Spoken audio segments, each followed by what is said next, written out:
Ahmedabad plane crash દુર્ઘટના। આજે પણ આ દુર્ઘટનાને યાદ કરીએ ને તો પગ નીચેથી જમીન ખસી જાય। એક સાથે 241 લોકોના મોત। ઘણા બધા સવાલો એવા ઊભા થયા કે શું પાયલટ દ્વારા આ મુસાફરોનો જીવ બચાવવા માટે કોઈ પ્રયાસ નહીં કરવામાં આવ્યો હોય? પણ હવે આ જ દુર્ઘટનાને લઈને એક મોટો ખુલાસો થયો છે અને જે લેબ આસિસ્ટન્ટ છે એમના જ દ્વારા આ સમગ્ર મામલે ખુલાસો કરવામાં આવ્યો છે। શું છે સમગ્ર મામલો તેની વાત આ વિડીયોમાં। નમસ્કાર, હું હંસિની અને તમે જોઈ રહ્યા છો નિર્ભય ન્યૂઝ। એક વર્ષ પહેલા અમદાવાદ પ્લેન ક્રેશની દુર્ઘટના સામે આવી અને હવે એક રિપોર્ટ સામે આવ્યો છે પાયલટને લઈને। આ વિષયને લઈને વાત કરવામાં આવે તો અમદાવાદ પ્લેન ક્રેશના બાબતે પાયલટ સુમિત સભરવાલે છેલ્લી ઘડી સુધી દુર્ઘટના રોકવાના પ્રયાસ કર્યા હતા। એક વર્ષ પહેલા અમદાવાદમાં બનેલી ભયાનક વિમાન દુર્ઘટના બાબતે બીજી એક રસપ્રદ માહિતી સામે આવી છે। આ દુર્ઘટનાના પ્રાથમિક અહેવાલમાં એરક્રાફ્ટની ટેકનિકલ ખામી કે પાયલટની ભૂલ અંગે પણ આશંકા વ્યક્ત કરાઈ હતી। જો કે હવે બીજો એક એવો અહેવાલ સામે આવ્યો છે જે આ દુર્ઘટનાની તપાસમાં મહત્વનો સાબિત થઈ શકે એમ છે। અમદાવાદ સિવિલ હોસ્પિટલના શબઘરમાં પાયલટ કેપ્ટન જે સુમિત સભરવાલના મૃતદેહને સૌથી પહેલા લેબ આસિસ્ટન્ટે જોયો હતો અને આ પ્રત્યક્ષદર્શીની જુબાની કેપ્ટન સભરવાલની કર્તવ્ય નિષ્ઠાની અજોડ કહાની બયા કરે છે। અમદાવાદ સિવિલ હોસ્પિટલની પેથોલોજી લેબમાં આસિસ્ટન્ટ તરીકે ફરજ બજાવતા 32 વર્ષીય રોમિન વોહરાએ આ સમગ્ર મામલે જે દ્રશ્ય જોયા હતા એનું જ વર્ણન કર્યું છે। આ અકસ્માતમાં તેમના પોતાના પરિવારના 3 સભ્યો છે એ પણ એમણે ગુમાવ્યા છે। તેઓ પરિવારની ઓળખ કરવા માટે જ્યારે શબઘરમાં ગયા હતા ત્યારે તેમને લાશોના ઢગલા જોવા મળ્યા હતા અને તેમના જણાવ્યા અનુસાર આ શબઘરમાં એક ખૂણામાં એર ઇન્ડિયાની ફ્લાઇટ 171ના pilot in command captain Sumit સભરવાલનો મૃતદેહ પણ અલગ રખાયો હતો। કેપ્ટનના શરીરનો પાછળનો ભાગ બળી ગયો હતો પરંતુ આગળનો ભાગ અકબંધ હતો। તેમનો મૃતદેહ ખુરશીમાં બેઠા હોય એવી સ્થિતિમાં હતો। તેમના સફેદ શર્ટ પર 4 ગોલ્ડન પટ્ટા જે તેમની સિનિયોરિટી દર્શાવે છે। કાળી ટાઈ, ટ્રાઉઝર અને શૂઝ બધું જ વ્યવસ્થિત હતું। આશ્ચર્યની બાબત તો એ છે કે મૃત્યુ બાદ પણ કેપ્ટન સભરવાલના બંને હાથ વિમાનના સ્ટીયરિંગ પર મજબૂત રીતે જોડાયેલા હતા। અકસ્માતની ટક્કરથી સ્ટીયરિંગને નુકસાન થયું હતું અથવા તો પછી બચાવકર્તાઓએ તેમને કાપીને બહાર કાઢ્યું હતું। હોસ્પિટલના એક ડોક્ટરે પણ રોમિનની આ જે વાત છે તેને સમર્થન આપ્યું હતું અને જે ઉડ્ડયન નિષ્ણાંતો છે એ લોકોનું એવું કહેવું છે કે આ સ્થિતિ સાબિત કરે છે કે કેપ્ટન સભરવાલે વિમાન બચાવવા માટે છેલ્લી ઘડી સુધી ખૂબ જ પ્રયત્ન કર્યા હતા અને આ સમગ્ર મામલે તેઓ ઝઝૂમ્યા પણ હતા। અકસ્માતના 1 મહિના પછી એરક્રાફ્ટ એક્સિડન્ટ ઇન્વેસ્ટિગેશન બ્યુરો દ્વારા બહાર પડાયેલા એક અહેવાલમાં પણ જણાવવામાં આવ્યું હતું કે ટેક ઓફ પછી તરત જ વિમાનના બંને એન્જિનોના ફ્યુઅલ સપ્લાય માત્ર 1 સેકન્ડના અંતરે બંધ થઈ ગયા હતા। આ મુદ્દે તપાસકર્તાઓએ આડકતરી રીતે સંકેત આપ્યો હતો કે પાયલટની ભૂલ હોઈ શકે છે। આ દરમિયાન તપાસ કાર્યકર્તાઓએ કેપ્ટન સુમિત સભરવાલના 91 વર્ષના પિતા છે એમને ફોન કરીને તેમના માનસિક સ્વાસ્થ્ય વિશે સવાલો પણ પૂછ્યા હતા અને આ મુદ્દે સુપ્રીમ કોર્ટના દ્વાર ખખડાવવામાં આવ્યા હતા। જો કે એ બાદ ઘણી બધી ઘટનાઓ છે, ઘણા બધા ખુલાસા છે તે પણ સામે આવ્યા હતા। હવે રોમિન વોહરા જેવા પ્રત્યક્ષદર્શીઓ જુબાની પરથી સ્પષ્ટ થાય છે કે કેપ્ટને વિમાનને શહેરમાં પડતું બચાવીને હાઈવે પર લેન્ડ કરવાનો પૂરો પ્રયાસ કર્યો હતો। જો તેમને વધુ 10 સેકન્ડ મળી હોત તો કદાચ તેઓ સેંકડો લોકોના જીવ બચાવી શક્યા હોત એવી પણ માહિતી અત્યારે હાલ લોકો દ્વારા અને જે લેબ આસિસ્ટન્ટ છે એમના દ્વારા આપવામાં આવી રહી છે। એટલે જે રીતે આખી પ્લેન ક્રેશની દુર્ઘટના સામે આવી હતી, સવાલો પાયલટ ઉપર ઊભા થયા હતા પણ જો કદાચ તેમને 10 સેકન્ડ જેટલો સમય વધારે મળ્યો હોત તો કદાચ ઘણા બધા લોકોના જીવ બચી શક્યા હોત એવી પણ વાત આના ઉપરથી સ્પષ્ટ થાય છે। વધુમાં આ વિષયને લઈને જે લેબ આસિસ્ટન્ટ છે એમના દ્વારા શું કહેવામાં આવ્યું તે સાંભળીએ।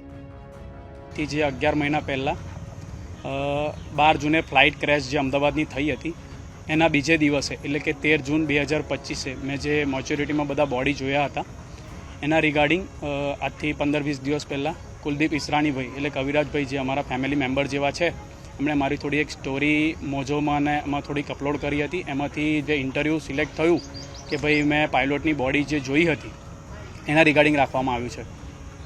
શું પાયલોટની બોડી જોઈ હતી, કઈ રીતની સિચ્યુએશનમાં હતી, કઈ રીતનું તમે દ્રશ્ય જોયું? હવે મેં 13 જૂન ટાઈમ સાથે કહું છું કે 13 જૂને 12 વાગ્યાથી લઈને 2 વાગ્યા સુધી હું અમદાવાદ સિવિલ હોસ્પિટલમાં મોજ્યુરિટી વોર્ડના અંદર મારા સોર્સિસ રિગાર્ડિંગ હું એક પેરામેડિકથી બિલોંગ કરું છું। મારા સોર્સિસ રિગાર્ડિંગ મેં અંદર હોસ્પિટલમાં એન્ટ્રી લીધી હતી। એન્ટ્રી લીધા પછી અસલમાં મારા ફેમિલીના 3 મેમ્બર છે, આમાં એ 3 મેમ્બરને શોધવા માટે હું અંદર ગયો હતો। અંદર જ્યારે હું બોડી બધા જોતો હતો ત્યારે મેં કેપ્ટન સર સુમિત સુબ્રવાલ સરની એક બોડી સેપરેટ સાઈડમાં મૂકેલી હતી એક ટેબલ ઉપર, જેમના હાથ વળેલા હતા, પગ સિટિંગ પોઝિશનમાં હતા, બોડી સુવાડેલું હતું પણ પગ અને હાથ બંને સિટિંગ પોઝિશનમાં હતા અને એમના હાથમાં સ્ટેરિંગ એટલે કે ફ્લાઇટ ચલાવવાનું જે સ્ટેરિંગ હોય ને એ પણ એમના હાથમાં હતું, જે મારી આંખે મેં જોયેલું છે. છેલ્લા એક વર્ષથી અનેક પ્રકારે વાતો આવી રહી છે કે હજી સુધી ન્યાય નથી મળ્યો. જે પ્લેન ક્રેશ થયું ત્યારબાદ કેટલા લોકોએ સંપર્ક કર્યો, હજી સુધી કેવો ડેટા જે છે તે નથી મળ્યો અને એના માટે આપણે કેટલા મેલ કર્યા. હવે આજથી 11 મહિના પહેલાં જે હાદસો બન્યો એ હાદસો બન્યા પછી અમે એર ઇન્ડિયામાં સતત સંપર્ક કરવાની કોશિશમાં છે. અમારા પાસે કોઈ એર ઇન્ડિયામાં કે ટાટામાંથી કોઈ માણસ મળવા માટે બી નથી આવ્યું કે પૂછવા માટે બી નથી આવ્યું.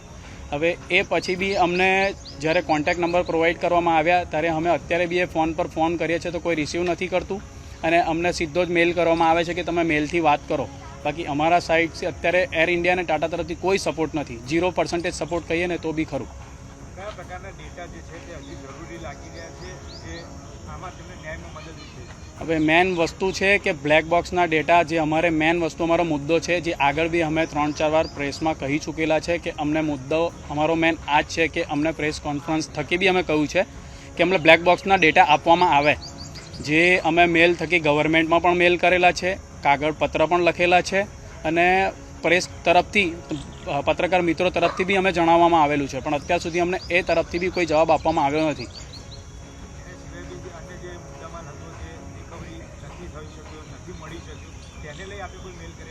હા, હવે એના માટે પહેલાં પહેલી વસ્તુ કે એ જે વસ્તુઓ આ લોકોએ જ્યારે ફ્લાઇટ ક્રેશ થયા પછી જે મુદ્દામાલ હતો, જેવું કે બધાનું લગેજ હતું એ ઓલરેડી પેકિંગ પોઝિશનમાં હતું. જે ઇન્સ્ટાગ્રામ પર મેં એનો વિડીયો બી જોયેલો છે કે જે બેગેજીસ પેક હતા એ બી એ લોકોએ ખોલી અને એક પોર્ટલ ઉપર ઓપન કરીને મૂકી દીધા. હવે એ ઓપન કરવા માટે હાઈ સ્પીડ ઇન્ટરનેટ જોઈતું હતું, જે ઘણા લોકો ઓપન નથી કરી શકતા. હવે 8 મહિના 9 મહિના પછી એ લોકોએ પોર્ટલ ઉપર મૂક્યું તો 8 મહિના જૂની વસ્તુ યાદ કોને હોય? કપડાં ને એ બધું ઓપન કરીને મૂક્યું કોને યાદ હોય? હવે બીજી વસ્તુ કે મારા ભાઈનો ફોન બી મને આપવામાં આવે એ બી તોડેલી હાલતમાં આપવામાં આવે છે. અને મિસ્ટર નિલય રંજન સાહેબ જે આના હેડ છે, જે એમને બી એ દિવસે મેં 31 માર્ચ 2026ના રોજ મારા ભાઈનો ફોન મને આપવામાં આવ્યો. એ ફોનમાં મેં એમને ક્વેરી કરી કે ભાઈ તમે IMEI નંબર આઈફોનનો ટ્રેક કેમ ન કર્યો જો ફોન બંધ હાલતમાં છે? તો બી એમણે મને ફોનનો ઓફર કર્યો કે તમારે અત્યારે ફોન જોઈએ તો હું ફોન આપી શકું છું, પૈસા જોઈએ તો ઓન ટેબલ પૈસા આપું. તો મેં એમને એવું કહું ના, મને મારા બ્રધરનો ફોન જ જોઈએ, કારણ કે મારા ભાઈનું એક એવું કામ કરતો હતો કે જ્યારે બી હવે ફ્લાઇટમાં બેસે તો ટેક ઓફ અને લેન્ડિંગ સમયે વિડીયો ઉતારતો હતો. હવે આઈ ડોન્ટ નો કે ફોન બ્રોકન કરીને એ વિડીયો ડિલીટ કરવાની કોશિશ કરવામાં આવી હોય. ડેટા સાથે આપણે હવે આગળ શું માંગ છે? અન્ય ફેમિલી સાથે પણ આપણે ગ્રુપ બનેલું છે, તેને લઈ શું પરિસ્થિતિ છે અત્યારે માંગ? અમારા બધા ફેમિલી જે અમે 200 પરિવાર અત્યારે એક સાથે છે, 200 પરિવારે બધાની માંગ એક જ છે કે અમને બ્લેક બોક્સના ડેટા આપવામાં આવે અને અમને કોન્ટેક્ટ પ્રોવાઈડ કરવામાં આવે કે જેથી અમારે ગમે ત્યારે જરૂર પડે તો અમે ટાટા કાં તો એર ઇન્ડિયા સાથે સંપર્ક કરવાની કોશિશ કરીએ. જેમાં મેલ અને કાગળ થકી બી અમને જણાવ્યું છે, પણ એ લોકોનો સીધો જવાબ એક જ આવે છે કે તમારે કોઈ બી કોન્ટેક્ટ કરવો હોય તો તમે મેલ થકી જ કરો, કોઈ કોન્ટેક્ટ નંબર પ્રોવાઈડ કરવામાં આવતો નથી. એર ઇન્ડિયાની સ્થિતિમાં હાલ અમારી સાથે કોઈ જ સંપર્ક નથી. જે બી સંપર્ક કરો ઓન મેલ care.pe કરીને એક વેબસાઇટ એ લોકોએ લોગિન મેલ બનાવેલું છે, એના થકી જ કરો. અને એમાં બી અમે આજે મેલ કરીએ તો 15-15 20-20 દિવસ પછી મેલનો રિપ્લાય આપે તો આપે, બાકી નથી આપતા. કમિલભાઈ, પીડિતોના પરિવારને ટાટાએ સહાય જાહેર કરી હતી, કેન્દ્ર સરકારે કરી હતી, રાજ્ય સરકારે કરી હશે. કોઈને કેટલું વળતર મળ્યું છે, કોઈ ધ્યાનમાં છે કે કંઈ કોઈને અમાઉન્ટ મળ્યું? બધાની ઇન્ફોર્મેશન એમની પાસે. હવે અમારા રિગાર્ડિંગમાં તો બધાની ઇન્ફોર્મેશન મારા પાસે નથી, પણ મારી ફેમિલીમાં જે વળતર આપવાનું હતું એ ટાટા તરફથી, એર ઇન્ડિયા તરફથી ને ગવર્મેન્ટ તરફથી આપવામાં આવ્યું છે.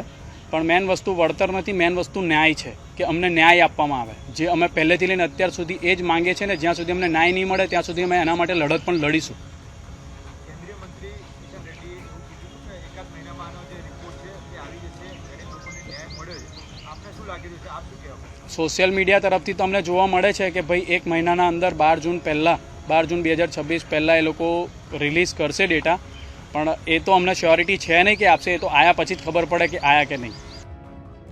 આ સમગ્ર વિષયને લઈને તમારો શું અભિપ્રાય છે અમને કમેન્ટ કરીને ચોક્કસથી જણાવજો. તેની સાથે અમારી ચેનલ નિર્ભય ન્યૂઝને લાઇક, શેર અને સબસ્ક્રાઇબ કરવાનું ભૂલશો નહીં. નમસ્કાર.